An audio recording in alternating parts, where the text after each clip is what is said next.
నమస్కారం, n times కి స్వాగతం. హెడ్లైన్స్ చూద్దాం.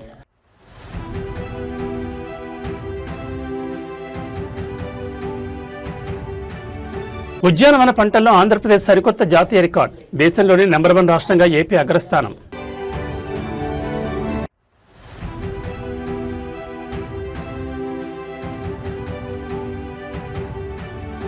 ఏపీకి మరో భారీ అంతర్జాతీయ ఇన్వెస్ట్మెంట్. దక్షిణ కొరియాలో మంత్రి నారా లోకేష్ కీలక భేటీ.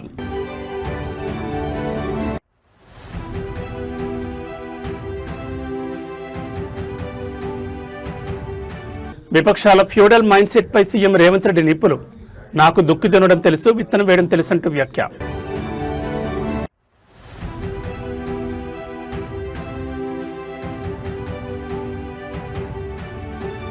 తొమ్మిదేళ్లు లేని మాయ వారం రోజుల్లో వస్తుందా? విపక్ష అగ్రనేతపై అధికార పక్షం ఫైర్. ఇక డీటెయిల్స్ చూస్తే ఆంధ్రప్రదేశ్ వ్యవసాయ రంగానికి సంబంధించి ఒక అద్భుతమైన జాతీయ స్థాయి రికార్డు నమోదైంది. దేశంలోనే అత్యధికంగా పండ్లు కూరగాయలు ఉత్పత్తి చేసే నెంబర్ 1 రాష్ట్రంగా ఆంధ్రప్రదేశ్ అగ్రస్థానంలో నిలిచింది. తన సొంత నియోజకవర్గమైన కుప్పం పర్యటనలో ఉన్న ముఖ్యమంత్రి చంద్రబాబు నాయుడు ఈ సంచలన నివేదికను అధికారికంగా వెల్లడించారు. కేవలం రికార్డులతో సరిపెట్టకుండా వెనుకబడిన రాయలసీమ ప్రాంతాన్ని అంతర్జాతీయ స్థాయి హార్టికల్చర్ హబ్గా మార్చేందుకు ఏకంగా 1,00,000 కోట్ల రూపాయలను ఖర్చు చేయబోతున్నట్లు సీఎం చంద్రబాబు ప్రకటించారు. దేశవ్యాప్తంగా ఉద్యానవన పంటల సాగు మరియు ఆధునిక వ్యవసాయ పద్ధతులను అవలంబించడంలో ఆంధ్రప్రదేశ్ రైతాంగం అగ్రస్థానంలో నిలిచింది. ఈ ఘనతను మరింత ముందుకు తీసుకెళ్లేందుకు కూటమి ప్రభుత్వం భారీ వ్యూహాన్ని సిద్ధం చేసింది. కుప్పం బహిరంగ సభలో సీఎం చంద్రబాబు మాట్లాడుతూ రాయలసీమ ప్రాంతంలో ఉన్న అనుకూల వాతావరణాన్ని ఉపయోగించుకుని ఇక్కడిని హార్టికల్చర్ హబ్గా తీర్చిదిద్దేందుకు 1,00,000 కోట్లు కేటాయించి ఖర్చు చేస్తున్నట్లు స్పష్టం చేశారు. ఈ భారీ నిధులతో రాయలసీమ వ్యాప్తంగా అత్యాధునిక డ్రిప్ ఇరిగేషన్ ప్రాజెక్టులు, అంతర్జాతీయ స్థాయి కోల్డ్ స్టోరేజ్ నెట్వర్క్లు, ఫుడ్ ప్రాసెసింగ్ యూనిట్లను ఏర్పాటు చేయనున్నారు. తద్వారా అనంతపురం, చిత్తూరు, కడప, కర్నూలు జిల్లాలో పండే నాణ్యమైన పండ్లు, కూరగాయలను నేరుగా విదేశాలకు ఎగుమతి చేసేలా మౌలిక వసతులు కల్పిస్తామని, ఇది సీమ రైతుల ఆదాయాన్ని రెట్టింపు చేయడమే కాకుండా వేలాది మంది గ్రామీణ యువతకు ఉపాధినిస్తుందని సీఎం భరోసా ఇచ్చారు. నేను రాయలసీమలో ఇప్పటికే దేశంలో నెంబర్ 1 మనం హార్టికల్చర్ క్రాప్స్ దేశంలో ఉత్పత్తి చేసే రాష్ట్రాల్లో నెంబర్ 1 ఆంధ్రప్రదేశ్. అది కూడా రాయలసీమ నుంచి ఎక్కువ వస్తుంది. ఇప్పుడు నీళ్లు కూడా వచ్చాయి. నీళ్లు వచ్చి మనం గాని జాగ్రత్తగా చేస్తే రాయలసీమ నెక్స్ట్ లెవెల్కి వెళ్తుంది. ఇక్కడ నేను ఆలోచించిన విధానం ఈ రోజు మీరు అందరూ గుర్తుపెట్టుకోవాలి. 1,00,000 కోట్ల రూపాయలు ఖర్చు పెడుతున్నాం. 60,000 కోట్ల రూపాయలు ప్రైవేటు వ్యక్తులు వస్తున్నారు. 40,000 కోట్ల రూపాయలు ప్రభుత్వం ఖర్చు పెడుతున్నాం. దీనికి నీళ్లు, లేకపోతే రోడ్లు, ఇరిగేషన్ ప్రాజెక్ట్స్, అదే మరి బ్యాక్వర్డ్ ఇంటిగ్రేషన్, ఫార్వర్డ్ ఇంటిగ్రేషన్ కింద హార్టికల్చర్ తీసుకొస్తున్నాం. ఇవి కూడా ప్రపంచమంతా ఏ పంటలకు డిమాండ్ ఉంటే ఆ పంటలు వేస్తాం. కొన్ని లాంగ్ టెన్యూర్ 5 ఏళ్లు 6 ఏళ్లు ఉంటాయి. అలాంటివి 5 ఏళ్ల పైన ఉండే పంటలన్నీ ఉంటాయి. కొన్ని 1 సంవత్సరం బనానా, లేకుంటే పప్పాయి కూడా కొంచెం లాంగ్ టర్మ్ ఉంటుంది. ఇవన్నీ వేరియస్ కాంబినేషన్స్. 25 రకాల ఫ్రూట్స్ మన రాయలసీమలో పండుతాయి. అందులో ఏ ఫ్రూట్ కి ఎక్కువ డిమాండ్ ఉంటే దాన్ని బ్యాలెన్స్ చేసుకుని ముందుకు పోతాం.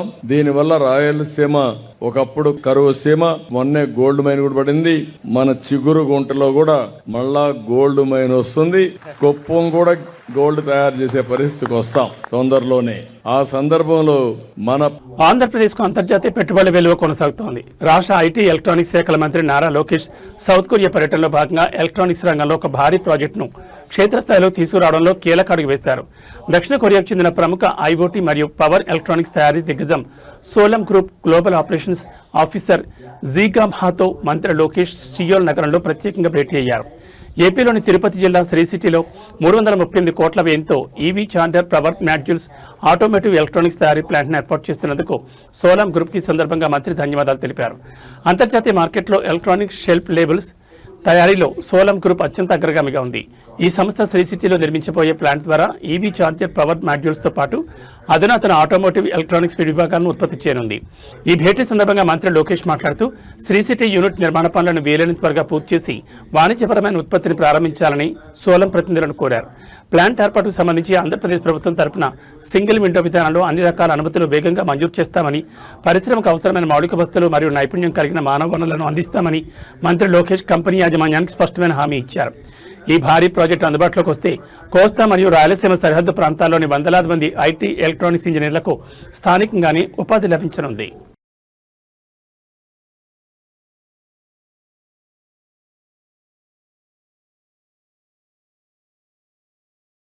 తెలంగాణ రాజకీయాల్లో ఇప్పుడు దొరతనం వర్సెస్ సామాన్యుడు అనే నినాదం కాస్త ఒక తీవ్రమైన పొలిటికల్ యుద్ధానికి దారితీస్తుంది. తనను టార్గెట్ చేస్తూ ప్రతిపక్షాలు చేస్తున్న విమర్శలకు ముఖ్యమంత్రి రేవంత్ రెడ్డి తన మార్క్ తెలంగాణ యాసలో అత్యంత సంచలనమైన భావోద్వేగభరితమైన సమాధానం ఇచ్చారు. గడియలు లేని వారికి, తాతలు దొరలు కాని వారికి పెత్తనం ఏం తెలుసని నన్ను అవహేళన చేస్తున్నారు. కానీ నాకు దుక్కు తినడం తెలుసు, విత్తనం వేయడం తెలుసు అంటూ సీఎం రేవంత్ రెడ్డి విపక్షాల ప్యూడల్ మైండ్ సెట్ను దంచుకుంటారు. అధికార గడియల నుంచి వచ్చిన నేతలు తన నేపథ్యాన్ని తక్కువ చేసి మాట్లాడడంపై రేవంత్ రెడ్డి తీవ్రస్థాయిలో మండిపడ్డారు. తాను దళితులు, గిరిజనులు, బలహీన వర్గాలు, మైనార్టీలు మరియు పేద ప్రజల మధ్యన వారి కష్టం చూసుకుంటూ పెరిగిన వాడిని, అందువల్ల తనకు క్షేత్రస్థాయి కష్టాలు, కన్నీళ్లు పూర్తిగా తెలుసునని స్పష్టం చేశారు.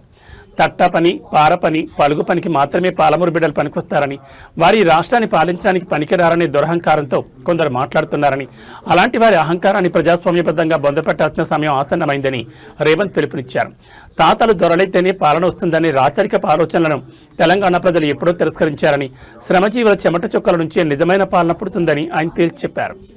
చాలా మంది ఏం చేస్తాడయ్యా, అచ్చంపేట అడవుల్లో నుంచి వచ్చిండు, ఆయన గతం అనుభవం లేదు, ఆయన ప్రభుత్వాన్ని నడపలేదు, వాళ్ళ తాత ముత్తాతలు దొరలు కాదు, వాళ్ళ గడీలు లేవు, ప్రజల మీద పెత్తనం చెలాయించేది ఆయనకు రాదు అని అవహేళన చేసిరు. నేను ఒక్క మాట చెప్పదలుచుకునే వేదిక మీద నుంచి, నేను పుట్టింది గ్రామంలో అన్ని కులాలు, అన్ని మతాలను, అన్ని సమస్యల్ని, ప్రతి పేదవాడి కష్టాన్ని చూసుకుంటూనే నేను పెరిగిన. వ్యవసాయం తెలుసు, దుక్కి దున్నడం తెలుసు, విత్తనం వేయడం తెలుసు, భూమికి విత్తనానికి ఉన్న బంధం ఏందో పేదవాడికి, పరిపాలన చేసేవాడికి ఉండవలసిన అవగాహన ఏదో అవగాహనతోని గ్రామీణ ప్రాంతంలో పెరిగిన. రాష్ట్రం అంటే, దేశం అంటే ఎక్కడో లేదు, గ్రామాల సమూహమే తెలంగాణ రాష్ట్రం. 12,000 పైచలకు గ్రామ పంచాయతీలు అంటేనే తెలంగాణ రాష్ట్రం. 6 లక్షల పైగా ఉండే ఈ మొత్తం ఈ దేశంలో అన్ని గ్రామాలు, చిన్న చిన్న పల్లెలు కలిస్తేనే ఈరోజు భారతదేశం. సమస్యలు ఎక్కడుంటాయి, సమస్యలు ఎక్కడ పరిష్కరించాలి, ఈ అవగాహన గడీలలో ఉన్న దొరలకు లేకపోవచ్చు. గ్రామంలో సమస్యలు పరిష్కారం అయితే మండలం పరిష్కారం అయినట్టే, మండలంలో సమస్యలు పరిష్కారం అయితే నియోజకవర్గంలో పరిష్కారం అయినట్టే, నియోజకవర్గాలలో పరిష్కారం అయితే జిల్లాలో పరిష్కారం అయినట్టే, జిల్లాల సమస్యలు పరిష్కారం అయితే రాష్ట్ర సమస్యలు పరిష్కారం అయినట్టే, అన్ని రాష్ట్రాలలో సమస్యలు పరిష్కారం అయితే దేశం అభివృద్ధి చెందినట్టే. ఇప్పుడు చెప్పండి మిత్రులారా, తెలంగాణ పొలిటికల్ స్క్రీన్ పైన ఇప్పుడు పదునైన మాటల యుద్ధం నడుస్తోంది. గత ప్రభుత్వ హయాంలో జరిగిన వైఫల్యాలను ఎండగడుతూ సోషల్ మీడియా వేదికగా విపక్ష నేతలపై నెటిజన్లు మరియు అధికార పార్టీ శ్రేణులు మనిపెన్నడూ లేని విధంగా విరుచుకుపడుతున్నారు. 9 ఏళ్ల అధికారంలో ఉన్నప్పుడు ఏమీ పీకలేదు కానీ ఇప్పుడు కేవలం వారం రోజుల్లో ఏదో మాయ చేస్తారని కలలు చెప్తున్నారంటూ ప్రతిపక్ష నేత స్టాండ్ను నెటిజన్లు దంచుకొడుతున్నారు. తెలంగాణలో సుదీర్ఘకాలం పాటు అధికారంలో ఉండి ప్రజల ప్రధాన సమస్యలను, నిరుద్యోగాన్ని గాలి కుదిరేసిన కొందరు నేతలు ఇప్పుడు అధికారంలోకి రాగానే వారం రోజుల్లోనే అద్భుతాలు సృష్టిస్తామంటూ చెప్తున్న మాటలపై ప్రజల నుంచి తీవ్ర వ్యతిరేకత వ్యక్తమవుతోంది. క్షేత్రస్థాయిలో వాస్తవాలు మాట్లాడకుండా కేవలం మీడియా ముందు బిల్డప్లు ఇస్తున్నారంటూ విపక్ష అగ్రనేతను టార్గెట్ చేస్తూ పోస్టులు పెడుతున్నారు. జోకర్ అని నిన్ను అందుకే అంటారు, డ్రామారావు అంటూ నెటిజన్లు పెడుతున్న కామెంట్లు ప్రస్తుతం రాజకీయ వర్గాల్లో హాట్ టాపిక్గా మారాయి. గతంలో ఇచ్చిన హామీలను నెరవేర్చకుండా ఇప్పుడు కొత్తగా డ్రామాలు ఆడితే నమ్మడానికి ప్రజలు సిద్ధంగా లేరని అధికార పక్షం బలంగా కౌంటర్ ఇస్తోంది. ట్విట్టర్, ఫేస్బుక్ వేదికగా పాత వీడియోలను క్లిప్స్ తీసి మరీ విపక్షాల వైఫల్యాలను నెటిజన్లు ఎండగడుతున్నారు. అధికారంలో ఉన్నప్పుడు పనులు చేయకుండా ప్రతిపక్షంలోకి రాగానే వారంలో మాయలు చేస్తామనే నేతలకు ప్రజలు సోషల్ మీడియా వేదికగా సరైన సమాధానం ఇస్తున్నారు. మరి ఈ డ్రామారావు ట్రోల్స్పై విపక్ష శ్రేణుల నుంచి ఎలాంటి రివర్స్ అటాక్ వస్తుందో చూడాలి. నిజంగా ఈ ప్రభుత్వానికి చేత కాకపోతే, ఈ ప్రభుత్వానికి నిజంగానే వ్యవసాయాన్ని బాగజేసే వాళ్ళకు ఆలోచన గాని ఉద్దేశం గాని లేకపోతే ఒక వారం రోజులు కేసీఆర్ గారికి అప్పచెప్పండి. కన్నెపల్లి దగ్గర నుంచి వాళ్ళ నీళ్లు పంపులు ఆన్ చేసి మొత్తం వారం రోజుల లోపలనే అన్ని జలాశయాలు నింపి రాష్ట్రంలోని మరి గోదావరి మీద ఆధారపడ్డ, గోదావరి పరివాహక ప్రాంతం మీద ఆధారపడ్డ, గోదావరి మీద ఆధారపడ్డ ప్రతి ఎకరం పంట పొలానికి నీళ్లిచ్చే బాధ్యత మాది. భారత విదేశాంగ వ్యూహాల్లో సరికొత్త అధ్యాయానికి తెరలేచింది. ప్రధానమంత్రి నరేంద్ర మోడీ అత్యంత ప్రతిష్టాత్మకమైన 3 దేశాల గ్లోబల్ పర్యటనను ఈ రోజు ప్రారంభించారు. ఈ పర్యటనలో భాగంగా ప్రధాని మోడీ నేడు ఇండోనేషియాకు బయలుదేరి వెళ్లారు. జూలై 6వ తేదీ అయిన నేటి నుండి జూలై 11వ తేదీ వరకు మొత్తం 3 దేశాల్లో ప్రధాని మోడీ పర్యటించనున్నారు. ప్రధాని నరేంద్ర మోడీ నేటి నుంచి జూలై 11 వరకు జరగబోయే ఈ 6 రోజుల విదేశీ పర్యటన భౌగోళిక రాజకీయ ప్రాధాన్యతను సంతరించుకుంది. పర్యటనలో మొదటి రోజైన ఈ రోజు ఇండోనేషియా చేరుకోనున్న పీఎం ఆ దేశ అత్యున్నత నేతలతో పలు కీలక రంగాలపై చర్చలు జరపనున్నారు. ఇండోనేషియా పర్యటన ముగిసిన అనంతరం ప్రధాని మోడీ ఆస్ట్రేలియా మరియు న్యూజిలాండ్ దేశాల్లో పర్యటించనున్నారు.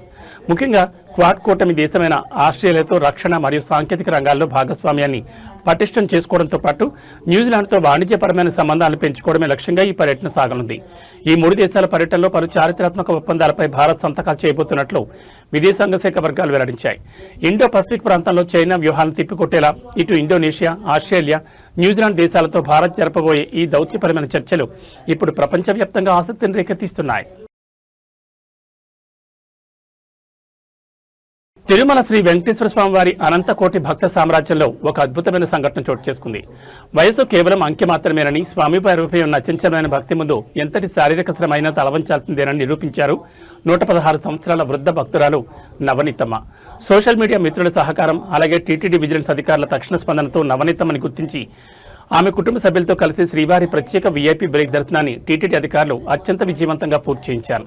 దర్శనానంతరం ఆలయ రంగనాయకుల మండపంలో టీటీడీ ఈవో ముద్దాడ రవిచంద్ర స్వయంగా ఆలయ వేద పండితులతో నవనీతమ్మకి ఘనంగా వేదాశీర్వచనం చేయించారు. స్వామివారి పట్టువస్త్రం కప్పి తీర్థప్రసాదాలు అందజేశారు. ఈ సందర్భంగా 116 ఏళ్ల శతాధిక వృద్ధురాలు అపార భక్తికి ముగ్ధులైన ఈవో రవిచంద్ర ఆమెకు సాష్టాంగ నమస్కారం చేసి ఆశీర్వాదం తీసుకోవడం భక్తుల హృదయాలను కదిలించింది.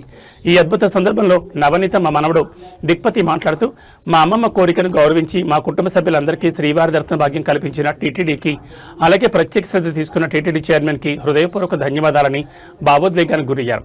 నవనీతమ్మని గుర్తించడంలో తమ వంతు బాధ్యతగా వీడియోలను షేర్ చేసిన సోషల్ మీడియా మిత్రులకు వెంటనే అలర్ట్ అయిన విజిలెన్స్ విభాగానికి టీటీడీ ఉన్నతాధికారులు సైతం ప్రత్యేక అభినందనలు తెలిపారు.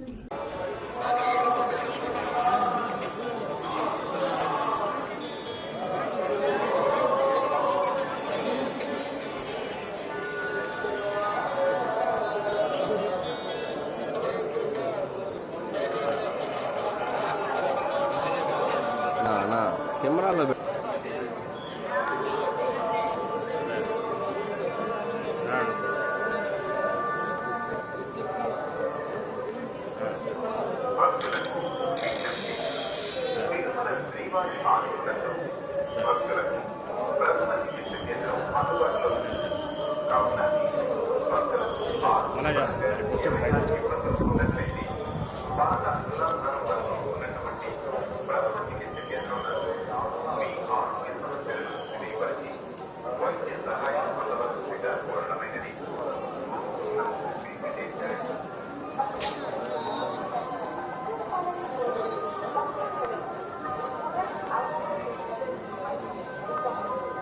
வெண்ணாலம்மா இங்க பாருங்க. நமஸ்காரம் பண்ணு. நமஸ்காரம் நமஸ்காரம் பண்ணு. அப்படிதான் பா. நமஸ்காரம்.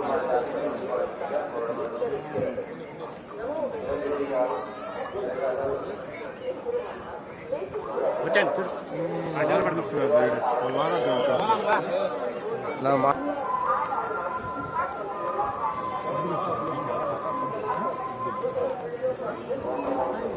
నమస్కారం పెన్ను. ఇంకా రండి, ఇంకా ఎన్నికరండి, లారీ వస్తారు. నమస్కారం పెన్ను రాండి.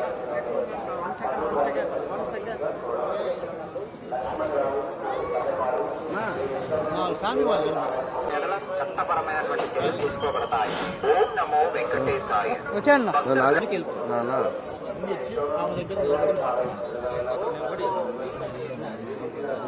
రమ్మని సునీల్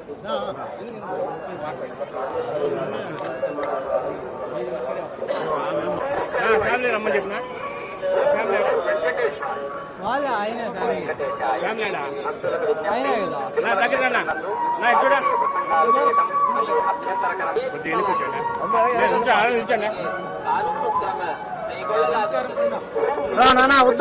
కడప జిల్లా పులివెందులలో ఒక్కసారిగా గుండెల్ని పెండేసే పాఠశాల బస్సు ప్రమాద దృశ్యం వెలుగులోకి వచ్చింది. స్కూల్ విద్యార్థులతో వేగంగా వెళ్తున్న ఒక రన్నింగ్ బస్సుకు సంబంధించిన 2 వెనుక టైర్లు ఒక్కసారిగా ఊడిపోయి రోడ్లపైకి దూసుకెళ్లాయి. ప్రమాదం జరిగిన ఆ భయంకర సమయంలో బస్సులో దాదాపు 30 మంది చిన్నారి విద్యార్థులు ఉన్నారు. అయితే లక్కీగా బస్సు డ్రైవర్ సమయస్ఫూర్తితో అత్యంత అప్రమత్తతో వ్యవహరించడంతో ఒక చారిత్రాత్మక ఘోర ప్రమాదం త్రుట్లో తప్పింది. విద్యార్థులందరూ ఎటువంటి గాయాలు లేకుండా సురక్షితంగా బయటపడ్డారు. కడప జిల్లా పులివెందుల పరిధిలో రోడ్డుపై పాఠశాల బస్సు విద్యార్థులను తీసుకుని వెళ్తుండగా ఈ సాంకేతిక లోపం తలెత్తింది. బస్సు వేగంగా వెళ్తున్న క్రమంలోనే వెనుక వైపు ఉన్న 2 టైర్లు ఒక్కసారిగా యాక్సెల్ నుంచి ఊడిపోయాయి. బస్సు ఒక్కసారిగా కుదుపునకు గురైనప్పటికీ డ్రైవర్ ఏమాత్రం పానిక్ అవ్వకుండా బ్రేకులను చాకచక్యంగా నియంత్రిస్తూ బస్సును సేఫ్గా రోడ్డు పక్కన నిలిపేశారు. బస్సులో ఉన్న 30 మంది విద్యార్థులకు ఎలాంటి ప్రాణ నష్టం జరగకపోవడంతో అటు యాజమాన్యం ఇటు తల్లిదండ్రులు ఊపిరి పీల్చుకున్నారు. కాగా ఈ పూర్తి ఘోర దృశ్యమంతా స్థానికంగా ఉన్న సీసీటీవీ కెమెరాలో రికార్డ్ అయింది. స్కూల్ బస్సుల ఫిట్నెస్ మరియు మేనేజ్మెంట్ నిర్లక్ష్యంపై స్థానికులు తీవ్ర ఆగ్రహం వ్యక్తం చేస్తున్నారు. అధికారులు తక్షణమే ప్రైవేట్ స్కూల్ వాహనాల కండిషన్పై తనిఖీ చేపట్టాలని డిమాండ్ చేస్తున్నారు.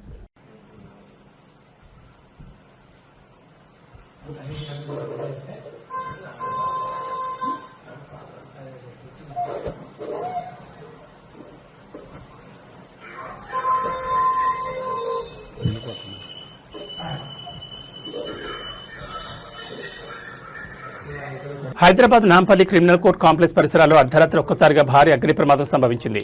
కోర్టు విచారణలు ముగిసి సిబ్బంది అంతా వెళ్లిపోయిన తర్వాత మధ్యరాత్రి సమయంలో కాంప్లెక్స్లోని ఒక సెక్షన్ నుండి అకస్మాత్తుగా మంటలు ఎగిసిపడ్డాయి.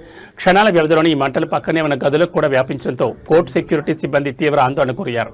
ప్రాథమిక సమాచారం ప్రకారం విద్యుత్ వైరింగ్లో ఏర్పడిన షార్ట్ సర్క్యూట్ వల్లే ఈ అగ్ని ప్రమాదం సంభవించినట్లు అధికారులు భావిస్తున్నారు. అర్ధరాత్రి వేళ కావడంతో కోర్టులో ఎవరూ లేకపోవడం వల్ల ఒక పెద్ద ప్రాణ నష్టం తప్పిందని తెలుస్తోంది. నాంపల్లి క్రిమినల్ కోర్టులో మంటలు చెలరేగిన విషయాన్ని గమనించిన వెంటనే స్థానిక పోలీసులు మరియు ఫైర్ కంట్రోల్ రూమ్ కు సమాచారం అందించారు. సమాచారం అందిన వెంటనే స్పాట్ కు చేరుకున్న అగ్నిమాపక సిబ్బంది ఫైర్ టెండర్లతో మంటలను అదుపులోకి తెచ్చేందుకు తీవ్రంగా శ్రమించారు. దాదాపు గంటకు పైగా పోరాడి మంటలను పూర్తిగా అదుపులోకి తీసుకొచ్చారు. ఈ ప్రమాదంలో ఎలాంటి ప్రాణ నష్టం జరగకపోవడంతో అందరూ ఊపిరి పీల్చుకున్నారు. అయితే కోర్టుకు సంబంధించిన కీలకమైన కేసు ఫైళ్లు, లీగల్ రికార్డులు ఏమైనా కాలాయా లేదా అనే కోణంలో నాంపల్లి పోలీసులు మరియు కోర్టు రిజిస్ట్రీ అధికారులు ఉదయాన్నే పరిశీలన చేపట్టనున్నారు. షార్ట్ సర్క్యూట్ తీవ్రతపై క్లోజ్ టీం మరియు ఎలక్ట్రికల్ ఇన్స్పెక్టరేట్ అధికారులు క్షేత్రస్థాయిలో విచారణ జరుపుతున్నారు.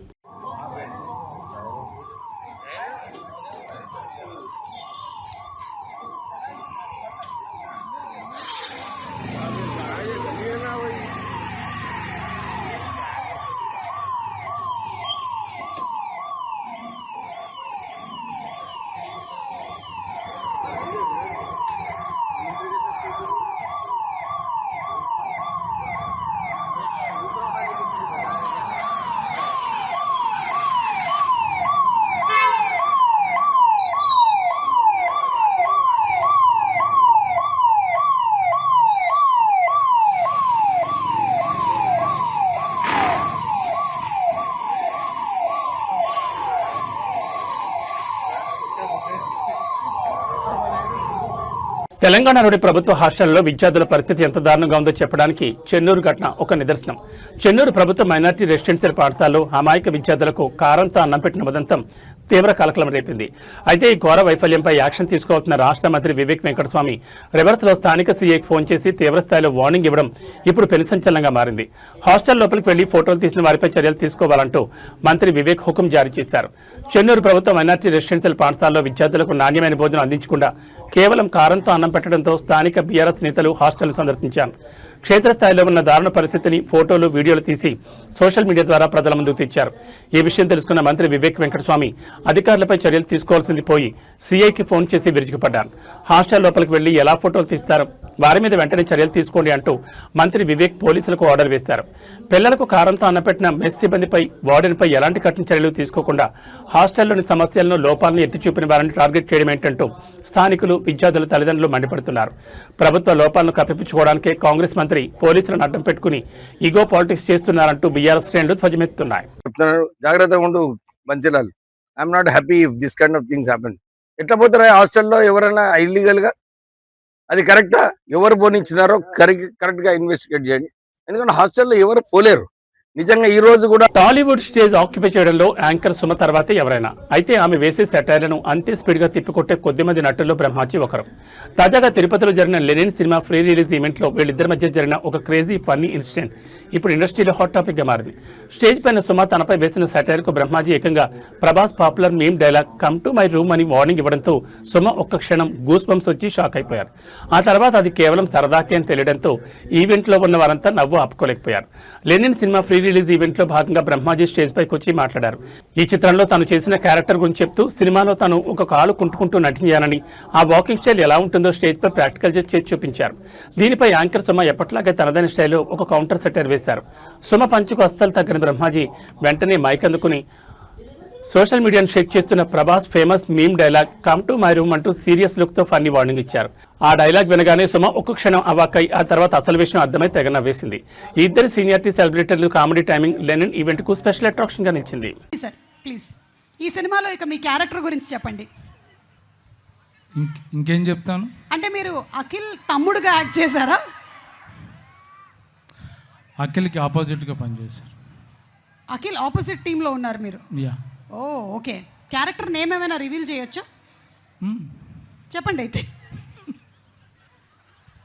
ఇప్పుడు అన్నీ చెప్పేస్తే అలాగా. సరే, కుంటి దామోదరం. కుంటి దామోదరం. Wow, beautiful. మీరు నటించాల్సిన అవసరం లేదు, జీవిస్తున్నారు. ఏయ్, yeah, come to my room. అన్నయ్య అది కమ్ టు మై అది గుర్తొచ్చిందా మీకు? ఓకే, మాట్లాడండి. అందరికీ నమస్కారం అండి. బంగారం, వెండి కొనుగోలు చేయాలనుకునే వారికి ఇవాళ ఒక శుభవార్త. గత కొన్ని రోజులుగా ఆకాశమే హద్దుగా దూసుకుపోతున్న పసిడి ధరలకు బ్రేక్ పడింది. హైదరాబాద్ బులియన్ మార్కెట్లో ఇవాళ బంగారం మరియు వెండి ధరలు నష్టాలతో ట్రేడ్ అవుతూ సామాన్యులకు కాస్త ఊరటనిచ్చాయి. ప్రధానంగా పెళ్లిళ్ల సీజన్ నడుస్తున్న ఈ తరుణంలో 24 క్యారెట్ల స్వచ్ఛమైన బంగారంతో పాటు 22 క్యారెట్ల ఆర్నమెంట్ గోల్డ్ ధరలు కూడా తగ్గుముఖం పట్టాయి. వీటన్నిటికీ మించి వెండి ధర ఏకంగా 10,000 రూపాయలు కుప్పకూలింది. హైదరాబాద్ బులియన్ మార్కెట్లో ఇవాళ 24 క్యారెట్లకు సంబంధించిన 10 గ్రాముల మేలిమి బంగారం ధర 110 రూపాయలు తగ్గి ప్రస్తుతం 1,46,620 వద్ద కొనసాగుతోంది. అలాగే సాధారణంగా మహిళలు ఎక్కువగా కొనుగోలు చేసే 22 క్యారెట్ల 10 గ్రాముల ఆభరణాల బంగారం ధర 100 రూపాయల పత్రమై 1,34,400 పలుకుతోంది. మరోవైపు వెండి కొనుగోలుదారులకు ఇవాళ పెద్ద పండగ లాంటి వార్తనే చెప్పాలి. కేజీ వెండి ధరపై ఏకంగా 10,000 మేర భారీ పత్రమై నమోదై ప్రస్తుతం 2,50,000 వద్ద మార్కెట్లో ట్రేడ్ అవుతోంది. అయితే తెలుగు రాష్ట్రాల్లోని వివిధ ప్రధాన నగరాలైన విజయవాడ, విశాఖపట్నం, వరంగల్లో స్థానిక మార్కెట్ డిమాండ్ బట్టి ఈ రేట్లలో స్వల్ప తేడాలుండొచ్చని నిపుణులు చెబుతున్నారు. తెలంగాణ వ్యవసాయ రంగానికి అత్యంత కీలకమైన వానాకాలం సాగుపై ఎలనినో ముప్పు స్పష్టంగా కనిపిస్తోంది. మన పెద్దలు ఆరుద్ర కరుణిస్తే దారిద్ర్యం ఉండదని, ఆరుద్ర కురిస్తే 6 కార్తెలు కురుస్తాయని ఎంతో నమ్మకంగా సామెతలు చెప్పుకునేవారు. కానీ ఈ ఏడాది ఆరుద్ర కార్తె అన్నదాతలను పూర్తిగా నిరాశపరిచింది. పసిఫిక్ మహాసముద్రంలో ఏర్పడిన ఎల్నినో ప్రభావం వల్ల రుతుపవనాలు ముఖం చాటేయడంతో రాష్ట్ర వ్యాప్తంగా ఖరీఫ్ సాగు పనులు తీవ్రంగా నెమ్మదించాయి. నేటితో ఆరుద్ర కార్తె ముగిసిపోతున్నా ఆశించిన స్థాయిలో వరుణులు కరించలేదు. గత ఏడాదితో పోలిస్తే వరి సాగు విస్తీర్ణం ఏకంగా 1,00,000 ఎకరాల్లో పడిపోయింది. అధికారిక గణాంకాల ప్రకారం తెలంగాణలో ఖరీఫ్ సాగు విస్తీర్ణం దారుణంగా పడిపోయింది. గత ఏడాది జూలై 4వ తేదీ నాటికి రాష్ట్ర వ్యాప్తంగా 5,01,000 ఎకరాల్లో వరి సాగు పనులు జరగగా ఈ ఏడాది ఎల్నినో సృష్టించిన వర్షాభావం కారణంగా అది కేవలం 1,93,000 ఎకరాలకే పరిమితమైంది. ఒక్క వరి పంట మాత్రమే కాదు, పత్తి, మొక్కజొన్న, ఇతర పప్పు ధాన్యాల సాగు పరిస్థితి కూడా ఇదే విధంగా నిరాశాజనకంగా ఉంది. సకాలంలో వర్షాలు పడకపోవడంతో రైతులు నారుమడిపోవడానికి, విత్తనాలు వేయడానికి వెనుకాడుతున్నారు. బోర్ల కింద నీటి లభ్యత ఉన్న కొద్దిపాటి ప్రాంతాల్లో మాత్రమే అరకొరగా పనులు జరుగుతున్నాయి. ఇకనైనా వరడు కరడించి రాబోయే కార్తెల్లోనైనా భారీ వర్షాలు కురిస్తేనే సాగు విస్తీర్ణం పెరిగే అవకాశం ఉందని వ్యవసాయ నిపుణులు విశ్లేషిస్తున్నారు.